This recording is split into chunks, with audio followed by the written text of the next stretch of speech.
tunay salita, pero ang buhay namin lalong naghihirap. Buwis ng bayan, saan napupunta? Bakit ang serbisyo laging kapos sa masa? May proyekto, may budget, may pondo, pero bakit parang laging may nawawala? Habang kami naghihintay ng pagbabago, may ilan namang lalong yumayaman sa pwesto. Di makatarong ang mundo, tama na ang panloloko. Gising na ang masa, hindi na papagago. Pambula, tama na, kurakot, tama na, puso, tama na, mananagutan ngayon na.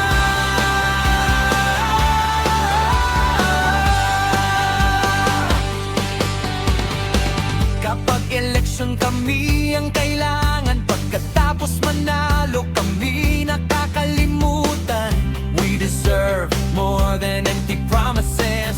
We deserve leaders who serve the people. Hindi kami tanga, nakita namin. Hindi kami bulag sa nangyayari sa atin. Ang pera ng bayan ay pera ng bayan, hindi personal na kaban ng sinuman. Wake up, open your eyes. Tingnan ang bayan, tingnan ang buhay. Hindi sapat ang puro press release kung ang ordinaryong Pilipino'y walang peace. No more lies, no more games, no more hiding behind famous names. Serbisyo para sa tao, katapatan para sa bayan, pananagutan para sa lahat. Katarungan hindi dapat ipinagkakain. Sino ang nagbabayad? Ang masa. Sino ang dapat paglingkuran? Ang masa. Kanino ang perang impeyan? Sa peya. Ang sigaw natin, pananagutan. Gising na ang masa, hindi na papagago.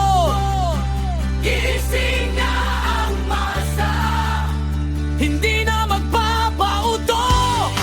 Panahon ng manindigan, panahon ng magkaisa sa tama at sa katotohanan.